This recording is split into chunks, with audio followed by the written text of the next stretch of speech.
Alrighty. Mixed trouble behavior with tequila makes me wanna say, yeah, yeah. I met her in Mexico. Hey, yo, what's up? Welcome back to the Webway. Hey. I think episode 20 now. So, yeah, we've got to go through a few, which is cool. But, yeah, really looking forward to this one, to be honest. It's my brother from another mother. Known the bro for a long time. Probably fucking more than I've known most people, to be honest. I reckon we're looking at like 20 plus years. At least, bro. Give or take. It'll be around that 20 mark. Oh, 100%. Anyway, for those that don't know who you are, bro, do you want to say who you are and what you do? Yes. Kia ora. My name is Brook Ruscoe. I would like to say, that, and I think I'm kind of hitting the mark, is that I'm a product of, and this is like the main one, product of Welly Deep, like product of the 04, product of our beautiful capital city. Correct. Product of a couple finger rolls and layups. I'm a product of the 7:47 train from Porirua into Wellington every single morning to go to the beautiful school that is St. Pat's Town in Wellington. I like to say that that's who like the core of I am, and I've got like a real small circle as well. So I'm a product of like my family and my friends. So I'd like to say, and I hope that I'm hitting the mark, that's who I am. Awesome, brother. That's a real hard question to answer, though, isn't it? That is, because when I say what you do, is that what do you do for a living, or what do you do? Who are you? Who am I? It's okay. What about this? And I know this is not. It's not my podcast. Well, I mean... But can I throw it at you? Do you know what? I'm actually timing it. And because the bro's on Mai FM, I was going to be like, how long does it take for him to take over the podcast? And it's been 1:47. Anyway. But can I ask the question? Because I don't think people would have asked you. Like, we all know you know, and we know like Jay Webb. But for those who don't know, because I feel like I've got a fair good idea, who is Joseph Webb? Oh, I'm a family man first. 100%. Obviously family man, but I'll give you that. You are very tight-knit family. Secondly, I think I'm a very caring, I want to say outspoken, but sometimes not outspoken, but I feel like, no, I'm more of just a family man, and I'm, as you say, I've got a quite small circle like you, and I like staying within that, and as I said at the start, fucking Brooke's been in my circle since I was about, what? I was probably 11 when I came around. I was best friends with Joe's brother Tom. Yes, I was about 11, give or take. And I was what, 8? Yeah, maybe. Yeah. Like, we've been around for a little while now. I remember we were at, this is how long it goes back. I was at Newlands College. I didn't go to Newlands College, but we did this thing called Hoop Club. And at Hoop Club... Shout out to Kenny Mack. Yeah, Kenny Mack. And we had our trainings at Newlands College. And then one day we were at Newlands and my mum's car got broken into. And the only place that we could go to was back to your house in Johnsonville. Yeah, bro. And that was like the only place that we could go to get the car fixed. Like, we've been around since day dot. It's been a little while now. Fucking A. So speaking of day dot, bro, let's turn the time all the way back. Yes, sir. Because one of the reasons I actually wanted to get you on the podcast is because you got a dope story, my bro, and what you've been through in terms of basketball, in terms of where you are now. It's sort of been a bit of a roller coaster. Yes, journey. But let's turn it all the way back. So you're saying you're born and raised in Wellington, and you went to Ibis, eh? And you said you were born up in Strathmore? Yeah, so born like Wellington Hospital, and then from there, literally, I've been in Strathmore for till I was like 12. Yeah. So from the very start, it's just me and my mum. So that's all I knew, and that's like, I'm cool with that. Like, my mum's the byproduct of who I am. Correct. That's probably who I am as well as my mum. Shout out to Liz, by the way. Yeah, shout out to mumsies.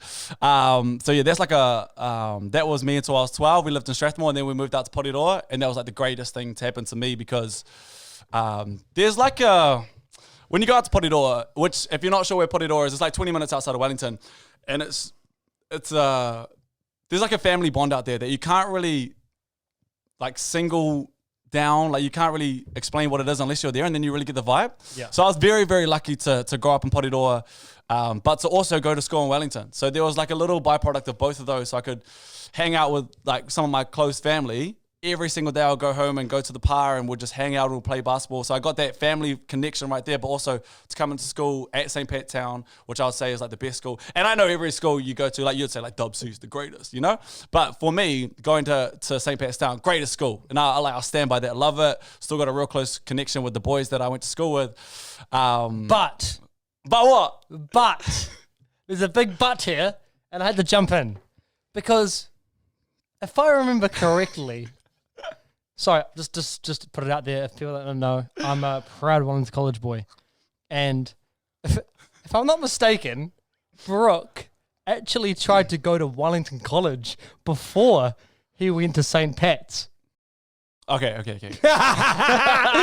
him. No, that is true. But you got to find everything, right? Hey. So there's a blessing in disguise and everything. Of course. And that was the biggest blessing. I was so nervous, and I'm not even going to lie. First day that I went to St. Pat's, I had no friends. Like, I literally had no friends when I went to school. There was one guy called Micah Lepeo, and you remember Micah. There was the one guy that I kind of knew, but I didn't really know him. So when I got there, I flocked to Micah, and that became my brother. But from there, like, the brotherhoods that I made, second to none. There's your like Tiffany Fridays, your John Brooks, Jake Ashby's, like those are my brothers for life. So and I'll never replace or like take back and if I went to Cole, then it probably would have gone a different way. Yeah. But I was very, very grateful to go to St. Pat's, and that's when like just the backstory of my stuff. Like that's when I was playing basketball, and that's how Joe and I met, was through Tom. We had this real small circle, but we played basketball growing up, and that was like who I was. Yeah. That was the be all and end all. And at the same 100%. time, there was a guy called Dion Brewster, who a lot of people in Wellington know, or like just anyway, a lot of people know who Dion is, and your brother. So Dion and Tom were like the guys. They were the best basketballers. They were the age group guys. Everyone looked up to them, myself included. I used to look up to them like, you guys are it, I wanted to be you. So growing up, all I wanted to be was like Tom, was to be like Dion and just try like be the best that you could possibly be. So I always try to be the best like them. And that's how like the whole basketball side came. It's a real long story, and I don't think my basketball side's that great, but like just the story behind it, just to like why I stopped playing, I think that's more interesting. So the reason that I stopped playing basketball was I went to the States to play basketball, right? And I went on a scholarship. Then I came back to have surgery. So with the surgery, there's like keyhole surgery, and like you got to think in your hip, there's like your ball in your socket. So that's like the ball, and that's the socket there. And it's supposed to be like that. It's supposed to be round, but my socket, it kind of, because like basketball, you just jump and you jump and you jump. And use it all the time. Yeah, this flattened out. So it was just like, it was bone rubbing on bone, and they're like, that wasn't ideal. Yeah. So came back home, had the surgery. But while I had the surgery, the surgeon left a piece of the drill in my hip. And what? He never told us. Like, he didn't tell me, didn't tell my mum. And I was real young, so he didn't tell me. But he wrote it in the post-op notes. But he wrote it in like doctor's terms. So it wasn't layman's terms like, yo, a piece of drill snapped off and we left it in your hip. It was like, wait, it was damn near like Chinese. Accidentally? No, he knew what he did. Oh, what? So it wasn't even accidentally, because he was covered, because he wrote down in his post-op notes. But if you read the notes. No, but if he was going in, was he meant to do that? No. So No. literally a piece of the drill snapped off. What the fuck? And he left it in my hip. So like he left it there. So basically he was the one that ruined your basketball career. Yeah. Shout out to you, you idiot. Yeah, John something. John in Christchurch. You dick. Bloody hell. So here's the thing, right? After that, once we found out, we didn't find out for years. So I kept playing basketball after that, and it got to a point where it was like, it was sore. But I was like, you know what? I've done everything that I could to play basketball, because that's the dream for us, right? We grew up, we wanted to play basketball, yourself included. Yeah. And I was like, yo, there's nothing else I can do. Like, I tried everything, but it was so sore. And then so I stopped playing basketball, and I was in Cairns, like playing with the Taipans.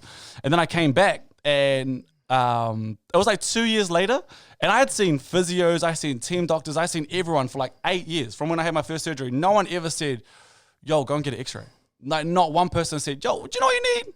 An x-ray would be a good idea. Let's just see what's going on. Hey, I'm not a doctor, but I'm pretty sure that was the first thing you need. Oh, you know what I mean? So I didn't have an x-ray for 8 years on my hip. No post-op x-rays, no nothing. And then it was my, what's the person who does your back? Chiropractor? My chiropractor. She was like, you should probably go get an x-ray, because this isn't right. Like, she couldn't click anything. Jesus. So it was my chiropractor was like, yo, go get an x-ray. We got the x-ray, and there was a drill that was like legitimately like that big, just floating around my hip, tore away all the cartilage, tore away everything. So that was like the reason that I really stopped playing basketball, because it was so sore. So there was like a real mental thing there as well, because I was sweet. Like, I was all good. That's I was like, yo. out the gate though, bro. I mean, fucking, that's almost like him being like, you're not going to play basketball again, chuck this in. It's like a fucking stitch up, bro. Oh, it's and I don't know many stories like this, because I've been around it for a while, and I've told the story to a few people, right? I've never heard a doctor, or like even doing like something like this, I've never heard anybody say, yo, that's it. Bro. I've heard that before. This has happened to me before. So I was sweet mentally, because up until that point, I told myself, yo, I've done everything. I've ticked all the boxes. I've stretched. I've done all the rehab, blah, blah, blah. And let's that was the one that hit. Bro, let's talk about that actually, because for people that don't know sort of high school sort of basketball, it's a huge deal coming out of basketball with championships. Actually, do you know what? Let's strip all the way back. So you went to St. Pat's. Yeah. How did you find St. Pat's? Because are you religious? My grandma is. My but- grandma is, but my mum's not so religious. So I was very tight with my grandma. Yeah. But she was the only like link that I had to being religious. So I wouldn't say that I was religious, but I had my grandma there. And you know, like your grandma or your mum, you follow the lead, right? Of course. So I would say I never wanted to disappoint my grandma. So that it was weird. Like, I'm not even gonna lie, it was weird. It was different. Yeah. And especially not knowing anyone, you think like legit, this is like weird, right? But this is how it is. I didn't know anyone going to St. Pat's. I thought my best friend was Jesus Christ. Like, that's just being honest. Yeah. First day when I walked through the gates, I was like, I don't know anybody, but who I can rely on, who I haven't really known too much about, Is the bro. is the man above. That was it. My best friend walking through St. Pat's on the first day, I went like this. Save me. You got meals. But to be fair, had the time of my life, so maybe he did. Yeah. Like, so it was weird going to St. Pat's at the start. I'm not even gonna lie, it was quite hard. Yeah, so you rocked in there, met some awesome people. How was, obviously, basketball was your passion. Did you know it was your passion going into high school? I think I had an idea that I was going in the right direction. Yeah. So growing up, like all of us, you know, you play soccer and you play rugby. And I played rugby, like not to name drop, but I played rugby with the Savia brothers. Yeah. So, and I've told the story on air. I've told the story, but so I played for Auries, and on the team was Julian Savia. Yeah. But Jules, The bus. Yeah, the bus. But Jules was so good at rugby that his mum, this is a pretty cool story. His mum didn't want him to ruin the rugby experience for other kids playing the game. So Julian could only score 4 tries a game. Like, that was it. Jules could only score 4 tries because his mum was like, if you go and score 20 tries a game, these other guys who might be good at rugby when they get older, they're going to be like, nah, like, I'm not going to be like you. I'm not going to play soccer. Yeah, so you're going to ruin the experience. And I always thought that was the coolest thing. That's unreal. Except for this one time when Artie got smacked. Artie got, like, ruined, and the ref didn't say anything. And then Jules' mum was like, come here. Come on. Come here. Yeah. Come here. And Jules went over, and then I don't know what she said, but Jules scored like 20 tries, like 15 tries that game. It was nuts. If you want to see something, sorry, just to bump in, but if you want to see something that's really, really, really unreal, go onto YouTube and type in Julian Savia Rongotai College highlights. The bro, it's honestly like bumper cars. The bro's just running through, far man, bang, bang. No one can even touch him. It's nuts, right? And then you see Artie do the same. It's like the same but different. Yeah. The byproduct of both of those two is unbelievable. Like, you knew they were destined for greatness. Correct.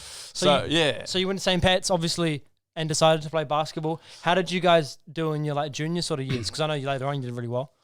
I think that I could be wrong. I think we won the Wellington League every year except for my 4th form year. So I think we won 3rd form, and then 4th form we played Minor College in the final. And I could be wrong here, but 4th form we played Minor College in the final, and they had this guy called Evan Bishop who's like, fuck, this is my family. Correct. But he was also a man amongst boys. Yeah. He really, really was a man amongst boys. So if you're thinking of, 13, 14, 15-year-olds going against a 22-year-old, doesn't work, you know? And he was legitimate, but his body type was just so much better than all of us. He was huge. So he won that by himself pretty much. But I think the rest of them, I think we won 3rd form, 4th form, 5th form.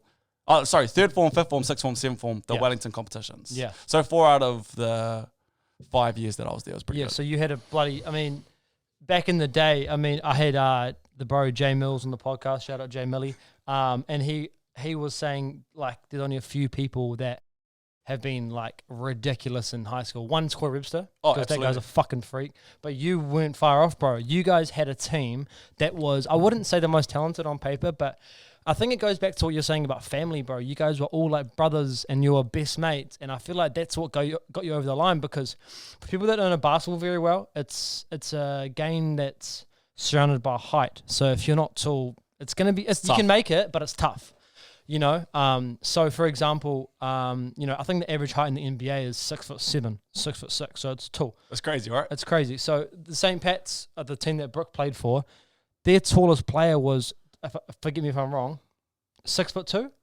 I think it was Jeremiah Alva, and he was probably 6'2". And he was 6'2". Yeah. And so think about that. Average height in the NBA is 6'6". Their tallest player is 6'2". And you won how many high school championships? The nationals? Yeah. We won 2 Yeah. and we went to the finals 3 times. The first time was a bit of a so the first time was when we played Corey for the first time. Yeah. So I was 5th form.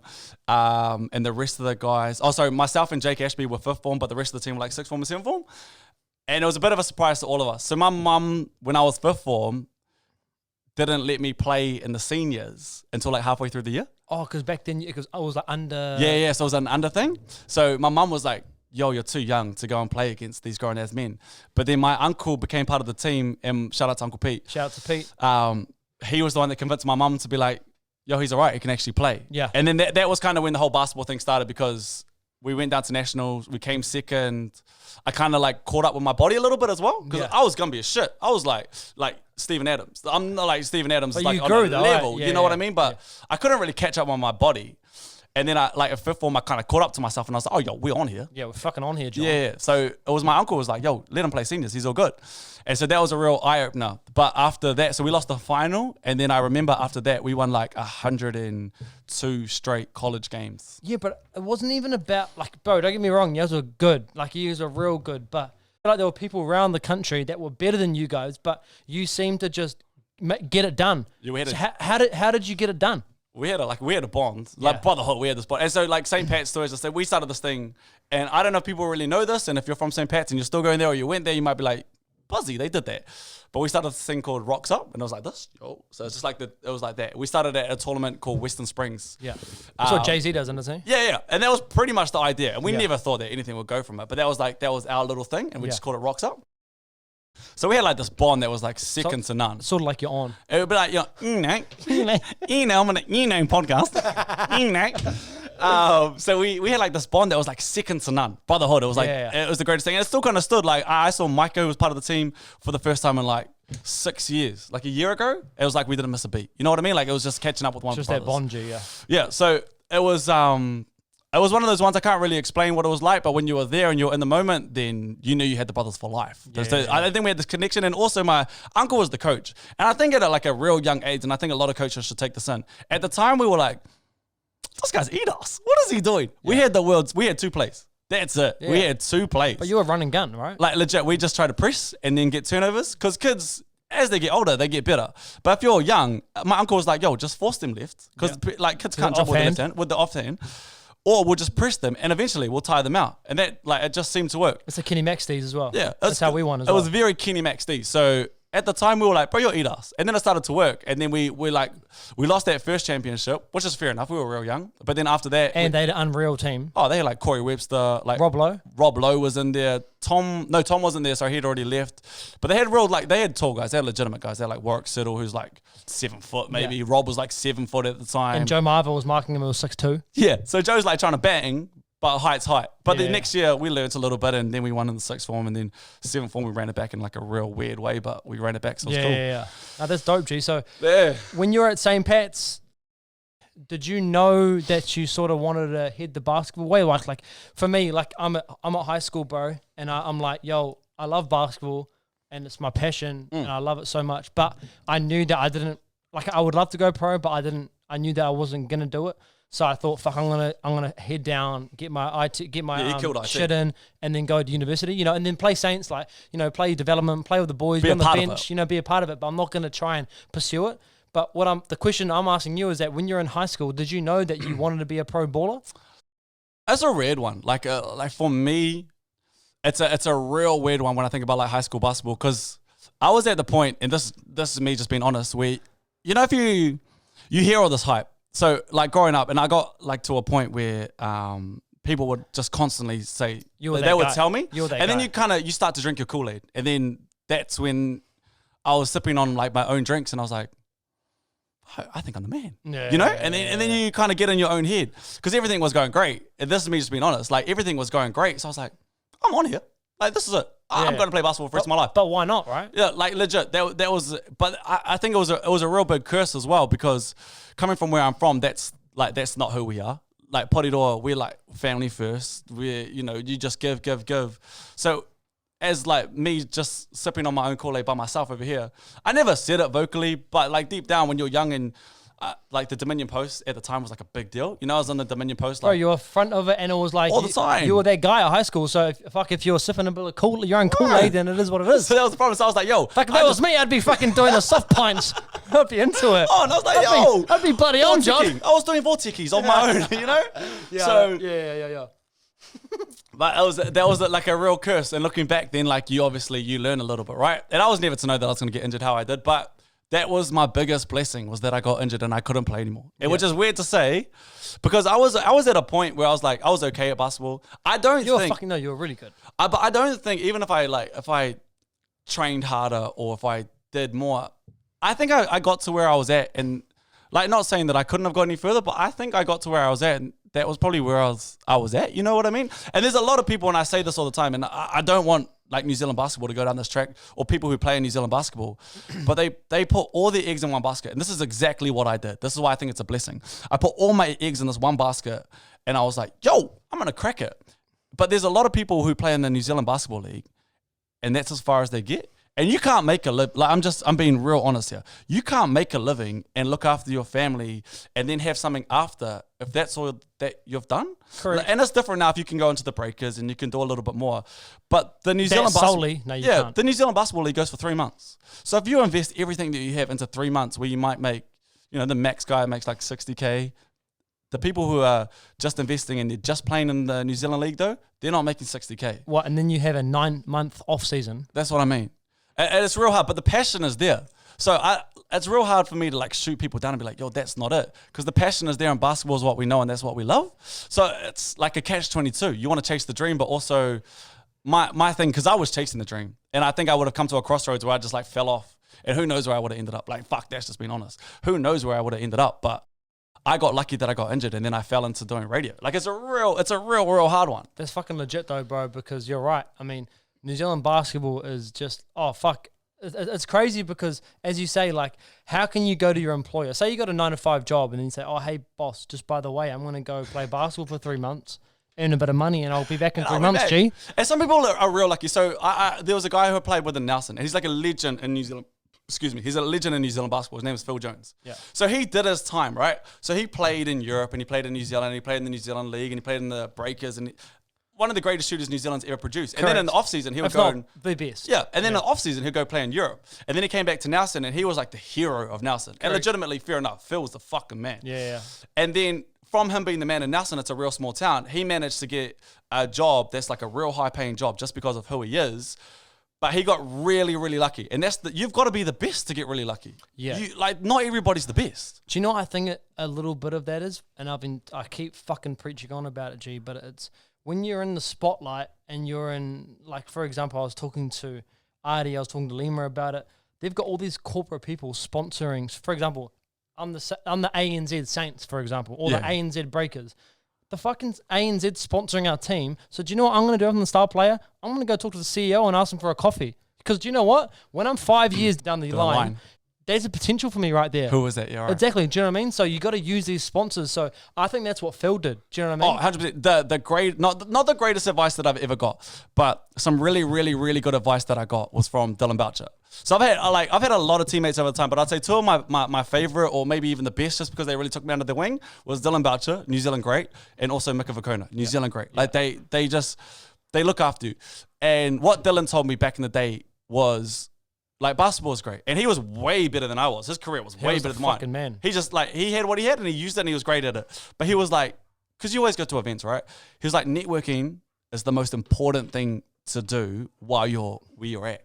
And at the time I was like, what do you mean? Like, I didn't even know what networking was. Yeah. So now when I go to events, bro, I small talk everybody just to like end up being boys with you, or because you just never know. Or even like, I do my best to help out people with like whatever we have at work or whatever, you know? Yeah. So I feel like it goes back and it goes forth, but I would say that like no opportunity is a lost opportunity. Oh, of course. And I think people that are on the top of their game, like, for example, Corey Webster, who's like one of the faces of the Breakers, or Tom Abercrombie, but they need to be using those, I always say the wrong word using, but it's not using them.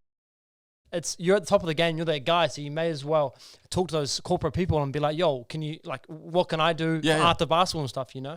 I think, and there's not many people that can get into it, but people try to get into it as well, as commentary is like a big one. So if you fall back and you're like, okay, so when I finish rugby, if I don't have real estate, I don't have anything, I'm going to be like on commentary. But if you think about like rugby, for example, like Justin Marshall's already there, Israel Dagg's already there, and then you've got like your Angus Tuttervale's coming through, there's not many people that are going to be there. Nah. So if you don't end up doing commentary, and it's the same for basketball, it's the same for everything. If you don't end up doing commentary, then what do you do? So I think rugby is a lot better, and obviously rugby's like the face of like New Zealand, right? If the All Blacks lose, then wow, we're all, oh my God. I'm not going out of my house for 3 days. Legit, even the Hurricanes lose, I end up being a sock. Correct. Or the hod. Correct. Like, it is what it is. So if the Hurricanes lose, I'm like, yeah. Yeah. But rugby does a great job of like forward thinking. So they've got like business programs, they've got everything going on. I wish that and I know there's a lot to do with money and a lot to do with funding and there's a lot to do with everything going on.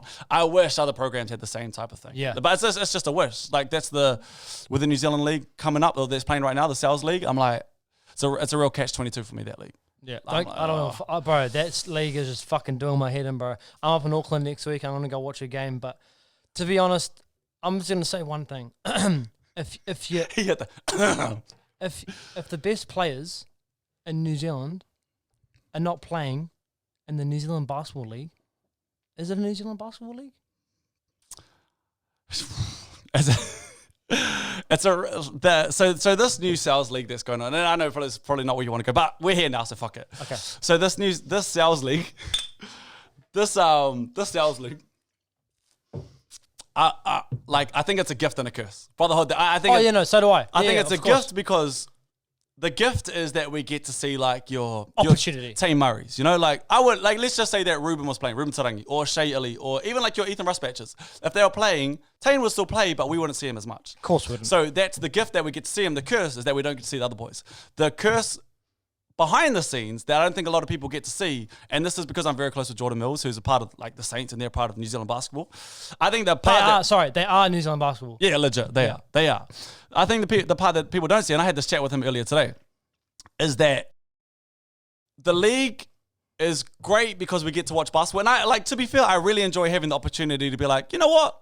Tonight I'm going to watch a game. And if I don't want to watch it, then yeah, all good. I'm not going to watch it. But, you know, mate, it's there and you can watch it. The part that really, really scares me is that I know this league is going to run at a loss. So financially, it's going to run at a loss. So then Basketball New Zealand, how do you get that money back? The scary part to me is that we're going to lose like your Stephen Adams, because parents are going to have to pay more to go on trips like Korus. For those who don't know, Korus is like a trip to Australia and it costs like $3,000 normally, give or take, which is quite expensive. Yeah, of course. That's really, really expensive. Now, parents are going to have to front up like $6,000, $7,000. Yes. And parents can't pay that. So what did parents do? Okay, we can't pay for you to go and play basketball, but you know what you can do because you're pretty good at sport? Let's chuck you into rugby, because that's funded. And when you go to these camps, you might meet your Bowden Barretts or your Adi Severes or your TJs or your Nanis. You might meet them and you're going to come home with clothes, but also we're not going to have to pay anything. Yeah. So like as a parent, if I'm thinking, what do I do?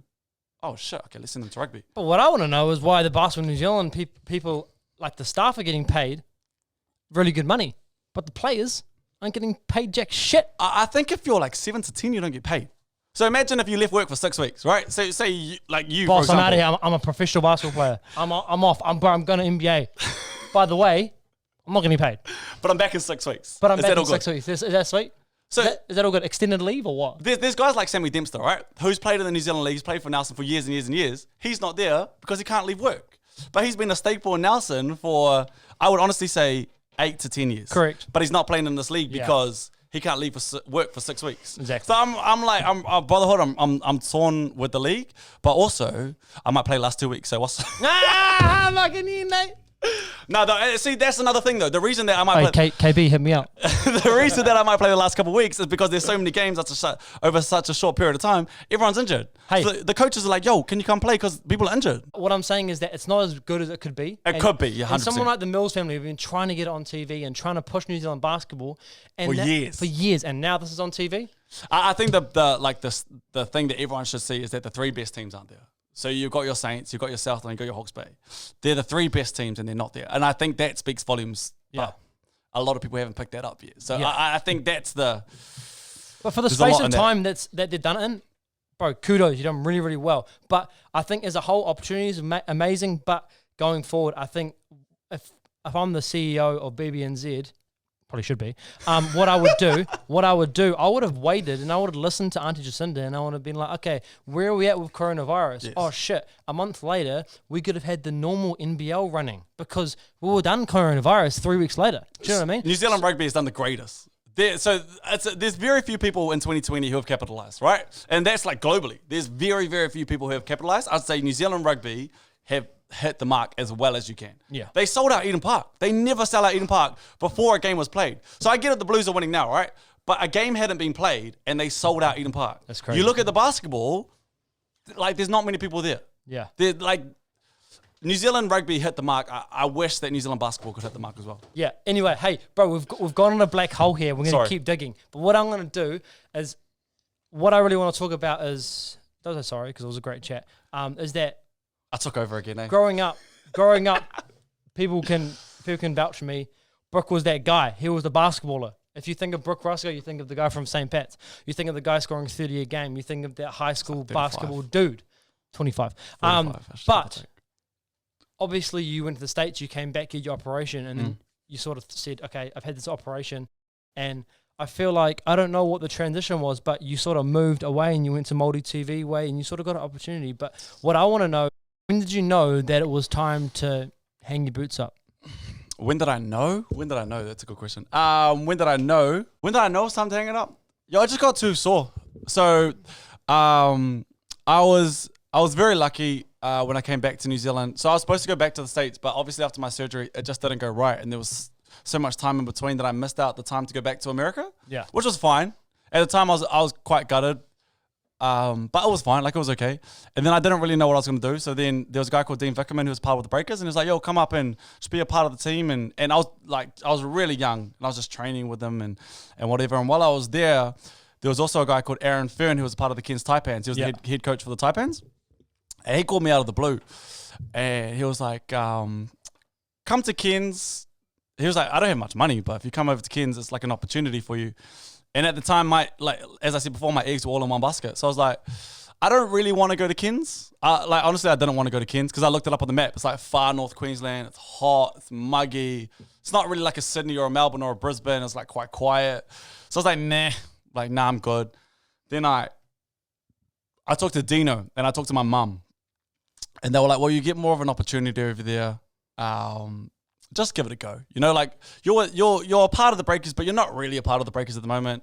Just give it a go. You're actually a part of the team when you get over there and you can train and you can be like on the roster and whatever. So I was like, yeah, stuff it. Let's go. So I went for, I gave it a good go. Like I went over there with the mindset of like, man, fuck Cairns. It's a shit mindset to go with. But I was like, I don't really want to be here. Yeah. Then I got there and I was like, fuck, I love Cairns. Aye. I love Cairns. Besides from the heat, because the heat is nuts. It's like humidity is like 100%. Besides from the heat, the people over there are chilly vibes. It reminded me of home. Yeah. The basketball was good. Like it was different than what I was used to. It was very fundamental, but also you could play in New Zealand. It's not really X's and O's unless you're Christchurch. But over there, it was very fundamental, but also like there was wrinkles where you could just go out there and be yourself. You want, So I loved it. And Aaron Fern, shout out to Aaron Fern. He was cool to me. And then I also live with a guy called Mick Downer, who coaches the Rams at the moment, the Canterbury team. Yeah. So I lived at the bottom of his house. He was our assistant coach. So I got along with the coaches really, really well. Yeah. And they wanted me to come back again. But at that point, my hip was so sore. Like, bro, I was struggling. I missed so many trips. I remember I missed the trip to Sydney when we were playing the Kings. And Aaron Fern, he sat me down. This is probably like the third or fourth trip that I missed in a row. And he was like, this isn't like semi-professional. This is it. Like, you're not starting or anything. And actually, you're not even really coming off the bench, but you're like a massive part of this team. You can't just not come on trips. So that was a big one for me to be like, yo, he's right. And the only reason I was going because my hip was so sore. Because if you think I've been 8 years of this piece of drill just tearing away over the cartilage in my hip, it was just gone.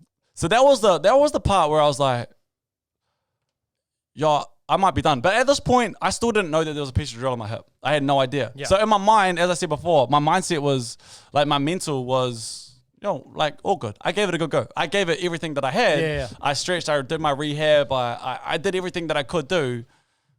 I'm okay with going back home. I didn't really know what I was going to do when I got back home. Honestly, I had no idea. Straight up. I had no idea. I got back home. This is the crazy part. I got back home and like a couple weeks, I came back to Wellington, not Auckland. I came back to Wellington. And I was just staying with mum and I was like, man, I don't really know what I'm going to do. Went out one night and that's when I met my partner for the first time. That was like 5 years ago, 6 years in now. So I met her and in her mind, shout out to Rita, that's fuck. She runs the cuddle for me.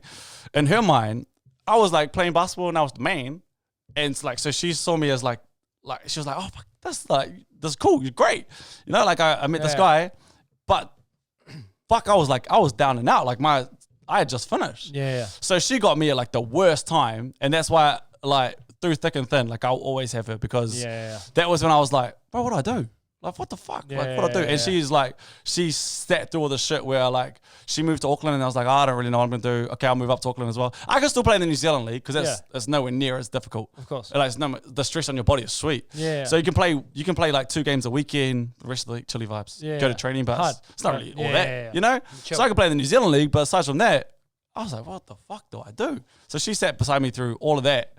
So that was kind of when I was like, this isn't it anymore. Fuck, what do I do? You know the crazy part, and not many people know this, is after like I packed it in, and I was still doing stuff with Multi TV, but that wasn't it. Like, that wasn't the fuck. Like I did that every now and then. As I went and did this like real weird, it wasn't a call center, but you know how when people go out to like the supermarkets, right?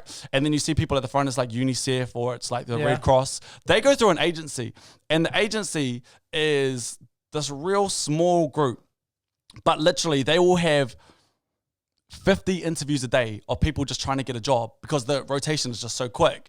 So every single day they'll have like 50 people coming through. They'll maybe hire like 1 or 2 a day, and then people just fall off. So they have to get someone else, fall off. They have to get someone else. So there's people that you see at the supermarket, they are grinding. They are grinding. So you got to think how many people actually stop when they see them, right? Because when you see them, do you think, no, I never stop. Fuck's sakes, bro. Like, I'm just trying to get some milk and some fucking Let me get steak some milk for dinner. and fuck off. Yeah, like that's what you think, right? Those people they are grinding.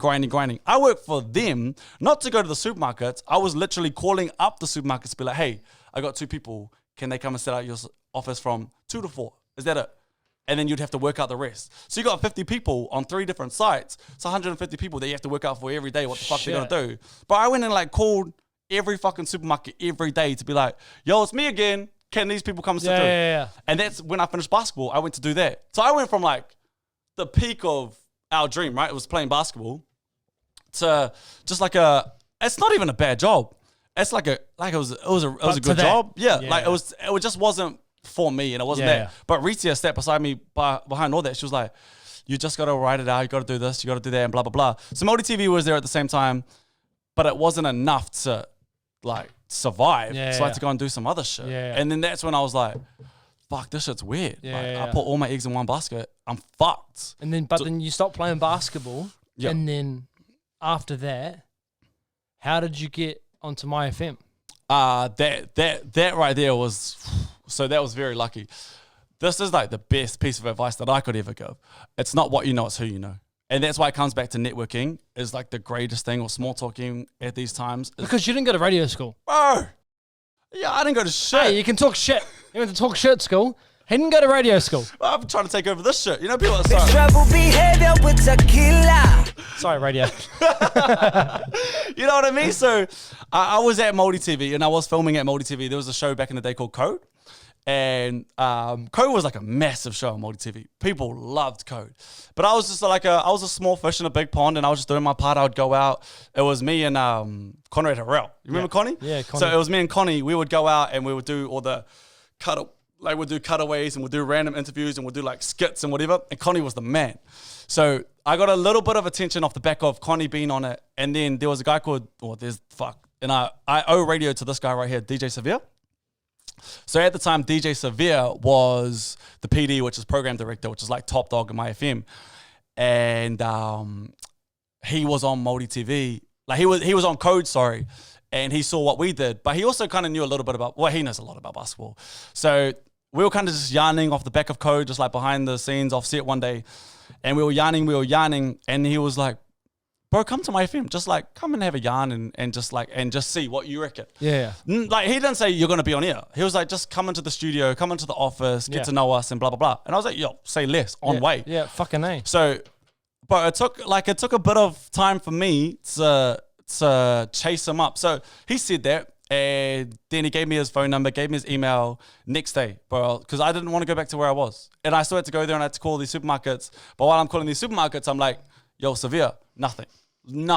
There was like, ding, ding, ding, ding. Oh, like, fuck, I didn't get shit. Email, blah, blah, blah, shit. Nah, nothing. But I stayed with it. Yeah. Eventually, he replied to one of my emails and he's like, bro, I like the hustle. And Severe is like a hustler. He's old school. He doesn't like, there's some people who are straight and narrow and like just tell you how it is. Severe's one of them. Yeah. So by the end of me just like nagging him, he was like, bro, come through. Like, just come in. And I actually got to go into the studios. Yo. And I had a yarn with Severe, and he's like, what do you want to do? And I was like, I don't know. You told me to come here. Brotherhood? I was like, bro, I don't know. Yeah. He's like, I don't think you can be on radio. And I was like, oh, cool. So, like, sweet. Yeah. Got to meet any people. And we kind of left it as is. And then a spot opened up on the street team at Mai FM like 3 weeks later, called me up and he's like, bro, do you want to be on the street team? And I was like, nah. Oh, because he told me what it is. Like me, I was like, who do I think I am saying no to doing the show? Street team is just like the promo team that you see go out and they hand out like giveaways and shit. Yeah. They'll be like, yo, it's Mai FM. We're down at Cube Street. Yeah. Come see us and we'll give you this. You get a movie ticket or whatever. Yeah, like, that's what it was. And I was like, nah, I'm good. Like, I didn't really care about radio. That was probably the reason. Yeah. And he was like, nah, okay, sweet. And then he called me back a few weeks later after he saw me on Coded again. He's like, nah, okay, come into studio. Let's fucking talk again. He's like, yo, I need you to do the street team because you haven't been to radio school. You can't just go straight on here, but I want to get you on here.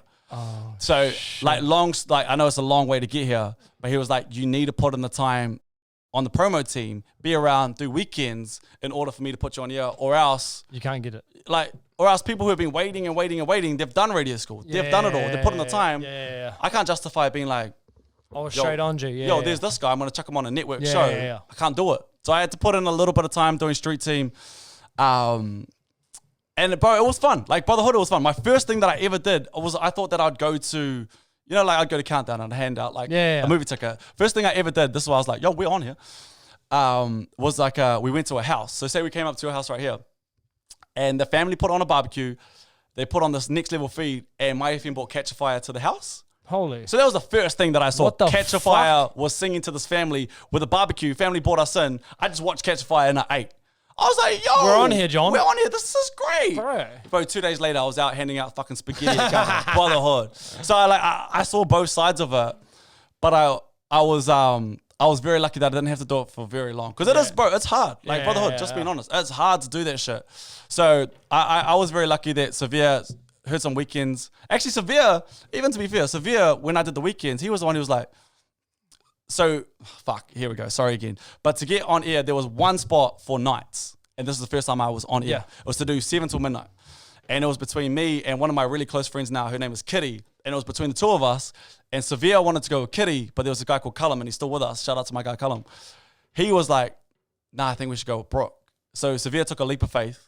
They went with me, and then I guess the rest is history because now... You're fucking on the afternoons, baby. Yeah, like now I'm very, very lucky to be, where I'm at. And I'm like, I take it... I never take it with a grain of salt. Like I show up every day and I'm like, yo, grateful. I'm very, very grateful. It's crazy though, going from like being a basketballer, fucking that's your way you're gonna go in life, to now you're on Mai FM. Yeah. Do you know what I mean? The part that I would never fit was that 2 year grind where I think the expectations of who I was supposed to be from outside looking in, because everyone looked at, like, as I was saying before, or as, it was like, yo, you're supposed to play basketball. What happened? And there was like younger guys coming up and they were like overtaking me and they were doing way more. So that 2 year period where I was like, just fucking head down and actually grind away was like the greatest thing ever. Bro, have to. Yeah, which is weird, but it was like the greatest thing ever. Bro, and that's unreal. So you're at Mai FM now. Yeah. Obviously enjoying it, loving it. Loving it. Have you got like any bigger plans for going forward, or are you sort of like, yo, this is me? At the moment, so like this is with radio, and I didn't really know much about radio before, and I still don't. I don't know shit about radio. I'll be the first to be like, yo, I don't know shit about radio. Yeah. Brotherhood. Yeah. I'm learning on the go, but compared to like your Nixons and like your OGs of the game, like I don't know anything. I'm still learning.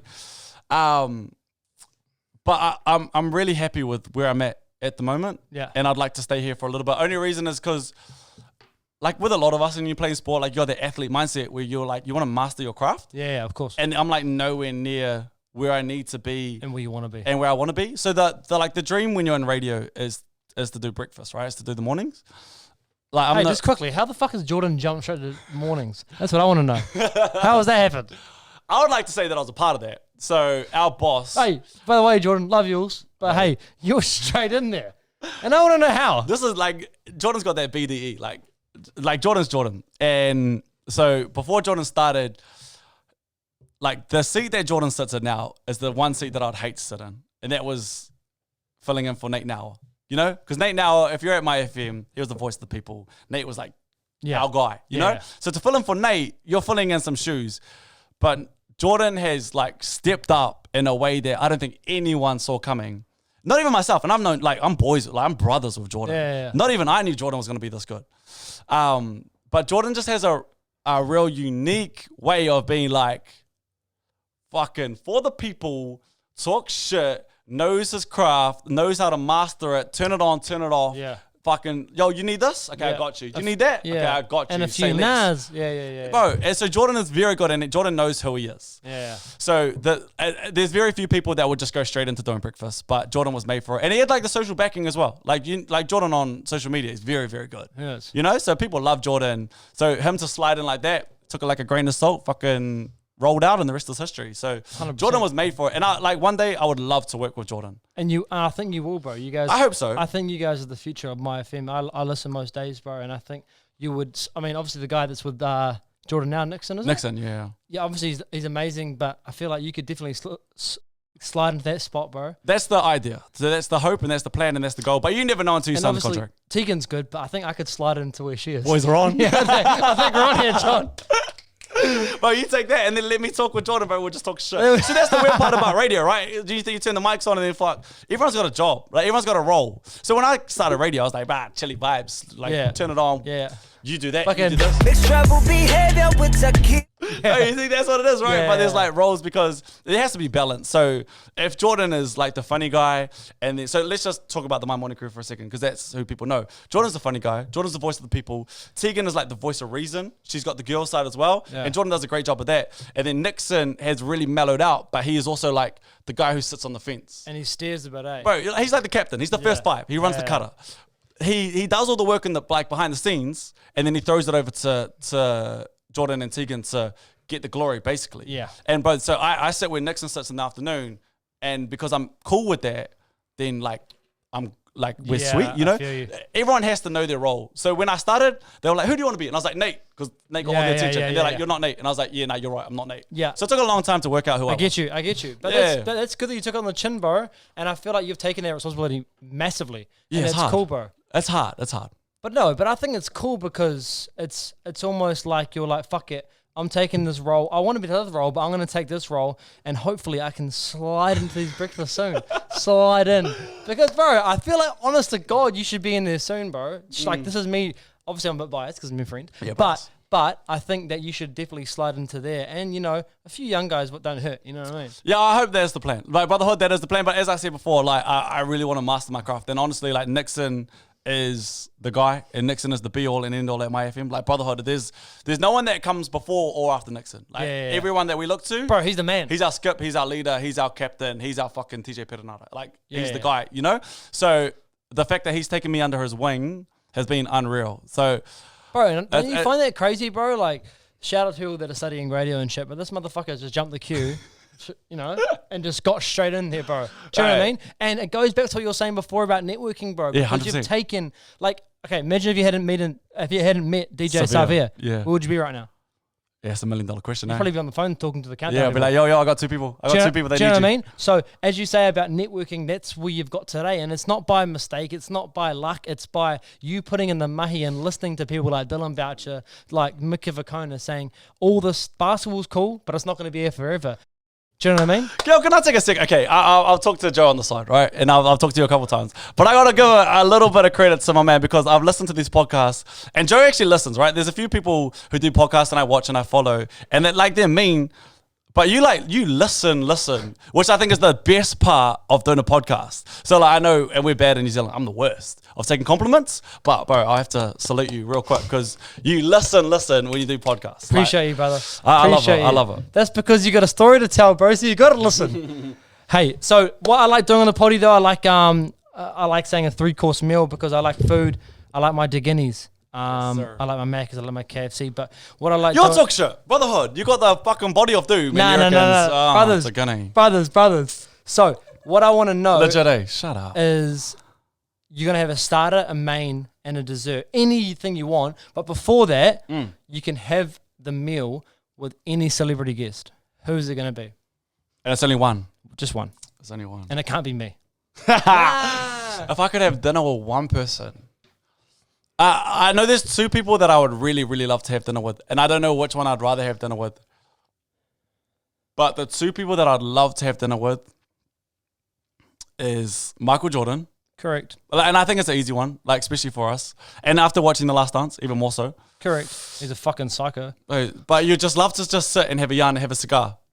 And just maybe just a billion? Bro, give me some money? A cigar and a red? Bro, chili vibes, bro. I'll take that to the crave. Just some money. Oh, we're good, right? And maybe give Scotty him some money as well.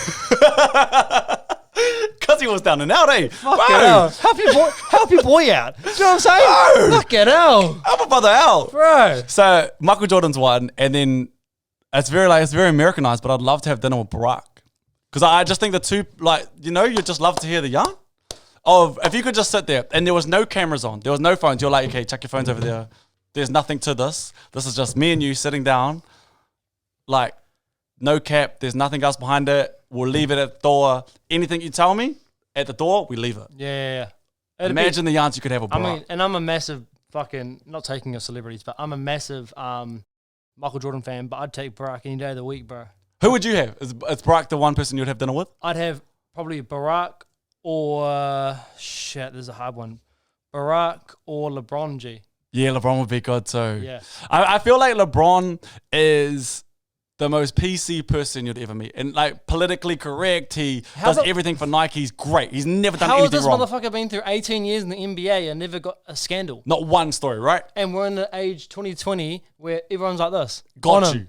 Not one story. But I think behind closed doors, if you had a chat with LeBron, I don't think he would have scandal stories, but he could tell you, like, you'd have some yarns about shit that's gone down or even his journey, just to know, like, why the fuck did you do the decision? Yeah. The decision was the dumbest thing I've ever seen in my life. But if you could sit there and be like, yo, why'd you do it? Yeah. On. Yeah. So. Probably because of this. Yeah, that's true as well. Yeah, it's true as well. But if you're going to pick Barack or MJ. Yeah, I think it's weird, but I'd go with Barack. Barack. Okay, cool. And I never thought I'd say that, but I'd go with Barack. All right. So I'd like to sit down with Donald Trump too and just be like, what the fuck? I'd probably just smoke him. I'd probably just get him in the garage and get all the boys over and smoke him. Bro, I'd like to just give him one. Bro, just one. That's all I want. Just one. Take my job, take my money, anything. I just want to smoke that cunt. Anyway, so you've got Barack at the table. Yeah. What's your starter going to be? What's my starter going to be? Yeah. That's tough. That's real tough. What's my starter going to be with Barack? I think I'd bring it back home, you know? Like, he's had the finest cuisine in the world. Yeah. He's had it. I want to give him, like, some escargot. Hey, I've had snails, bro. I've eaten that shit. I don't think he's had, like, fried bread. Yeah. Nice. Some doughboys. I like that. I don't think he's had that. So, you got to entertain your guests. You know, you got to put on for your guests. Correct. So I got Barack here. I'm trying to just teach him, like, how we do. Yes. And I'd give him, like, some... Like, he's not getting hungry yet, but I'd give him something, like, just a little taste tester. Tease the appetite. Cool. So something along those vibes. What, fried bed? Yeah. Fried bread? Fried bed. That's after. That's a dessert. That's for later, That's it. That's for Michelle. So you have fried bread. Yeah, I'd give him, like, fried bread. I'd give him, like, everything. You could get, like, I'll give you, like, a bunch of butter. I'd give you all the maple syrup and golden syrup that you need. Yep. Whatever you want, I got it, but that's, like, it's a weird little warm-up. No, it's good. But I feel like he'd be culture. Like, it's for the culture. Yeah, for the culture. For the culture. Cool. So you're having a starter with Barack, you're chatting. You finish your starter. What are you going to have for your main? By the hood, and because this is what I love, right? And I know I'm coming back home to New Zealand. Fish and chips. Fish and skip. I know it's weird, right? You got Barack. Bro, he doesn't need to be wowed. He doesn't. You can't wow him better than anyone else can wow him. No. He's been wowed. Yeah. Let's wow him in a different Michelle's way. already wowed him. Bro. Yeah. You know, he's done the best of the best. Like, come back to us. I'll give you, like, some crumbfish, some mussels. I don't know if you like seafood or not, but you got the option. Okay. If you don't like that, we'll get you some potato fritter, mayonnaise and tomato sauce. Mayonnaise, tomato sauce. Bob's your uncle, Fanny's your aunt. Yeah. All right. So after your main, you feel like a drink, all right? So you walk into Corny Place with Barack, right? And there's a few clubs. Obviously, you see Jay Millie was goody. And then you're going to walk into Siglo, right? And you've got an opportunity, right? There's a massive wide dance floor in front of you. Massive dance floor. It's open. A neck level song comes on. Let's just say it's a bit of Chris Breezy. All right. So you're walking in the club. You've got an option of two dance moves with Barack. He's right by your side. Yeah. You can either go in there and do the massive whip, right? Yeah. Or you can just lax with a nay-nay. What are you going to do? What are you going to do? Yeah. Well, yeah. So it depends what sort of night it's going to be. It's Barack. It's Barack. It's Barack. Yeah, you're with Brock. And I can whip on Nene. I feel like we're on first name basis now with Brock. All right, POTUS. I think you... It's a hard one. It is a hard one. It's definitely going to take a lot of... I know. Just feel it out. Just feel it out. I reckon... What, do we do it like back and forth? Like I whip to him and then he whips back to me? You're going in and you're saying, Brock, are we going to whip here or are we going to nay-nay? Like, watch this, bro. Watch this. So you've got to do one or the other. What are you going to do? Whip I reckon I'll whip. I reckon my whip is better than my nay-nay. Okay, so but my whip's not great. But it's better than your nay-nay. Yeah, but if I could do whatever I want, I'll probably do the go crazy dance. Got you. You know me. Yeah. Okay, I get you. All right, so you've had your dinner. Yes. You've gone to Siglo, seen J Mills. You've done your whip. You've had your. I just went to J Mills to show off. So I was like, yo, I got Brock. Yeah, I got Brock. What's up, Brock? He's obviously been in Siglo. Yo. And now you're heading home for dessert. What are you gonna give Brock for dessert? These nuts. Brock. Okay, what do I give Brock for dessert? These nuts. Bro, brother hard. Nah, don't say that to him, mate. Shit, had to blow up. Yo, it's Barack Obama. And for dessert today, I'm like Manu away from, what's the show? Cooking for Australia or whatever the fuck it is. I know what you're saying. Manu. What does Manu want tonight? Fuck. What do you know what I really love? And it's global. I don't give a shit. Jelly tip. Correct. I love it. I mean, you can't beat it. I get a little tip top. You can get, like, once again. Would he have had that, though, Barack? I'm not going to out-wow him. Would Barack have had that? So that's what I was thinking, right? I was thinking he's probably had orange chocolate chip. That was my first guess. But I was like, nah, he's probably had that because that's around the world. I don't know if jelly tip's everywhere. I don't think you would have had jelly tip. I don't reckon either. So it's a great one. And then I'd get like a, just to really like top it off, just to like have a little bit of class, I'd get like a Chianti, which is like from Italy. Oh, and just like a nice red. So then there's like balance, you know? So we got fry bread, we got fish and chips, we got jelly tip, but also there's like a real nice red just to wash it down. So there's balance in your life. How you living? You can't ask for more than that, can you? I'm obviously living that. That's amazing. Yeah. Hey, that's honestly, I'm not going to lie, it's definitely one of the top three starter mains and desserts. It's different, right? Because you went into Siglo with Barack. Can I ask, like, so you've had All Blacks on the show, you've had Tall Blacks on the show, you've had authors on the show, you've had comedians on the show. I wouldn't say he's a comedian. Shout out to Joey. Like, you know, he tries his best. He's not that funny, but he's not that funny. Yeah. Like, what did everyone else go with? I've seen Joey's one, so don't worry about Joey's one. So Artie went. Oh, did I even? So no, Jules. Oh my god. See, this is what I mean, right? So you've had Jules, Artie. Your latest one was Nani. Like you've had some of the best. Because I was like, yo, I've seen the people who have been and gone on this, and I was like, yo, I know it's not about money. They make hundreds and thousands of dollars, and people know who they are. I was real nervous to come on the show, just because of the people who sat in the seat. In Brotherhood, I reckon you should get a bigger seat. It's a real smaller seat, but like, do you reckon? Yeah, like, brother, I feel like, you know. Yeah.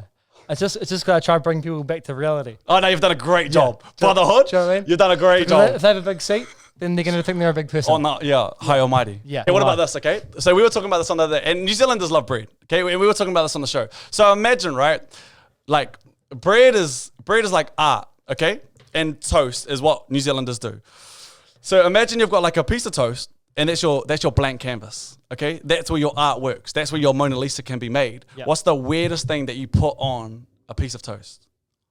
Do you know what I mean? That's your blank canvas. That's your chance to create greatness. Yeah, so you could do like spaghetti and like Marmite. You know, what's the weirdest thing that you've done to put on? Because we did this on air the other day, and some of the ones that came back were like the craziest things. So there was like avocado and Marmite. Do you know, Dion Brewster taught me this, name drop.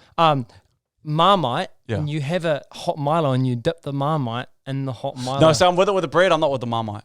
So I've grown up and I've like, you cut it into toy soldiers. You remember toy soldiers? Yes. Yeah, and you dip it in the Milo or you dip it in the tea, but not with Marmite. But there's that, like, so we did this thing on the air the other day and I was like, what's the weirdest thing? That's your blank canvas as a piece of vocals. That's a good one. And what like greatness can you make out of that? And we had some crazy ones come through. What's the craziest one? We had a dude that took us on this crazy journey. And it started off real plain. He was like, you put butter on, you put cheese on, then you put power on. And I was like, hey? We didn't even finish. He's like, put power on, and then you put jam on. And I was like, wait, what? Sorry? He was like, but then he broke it down for us. He was like, okay, so you've got the crust, and that's like that's the crunchy part. Then you got the butter, so you got a little bit of that buttery goodness, is that richness.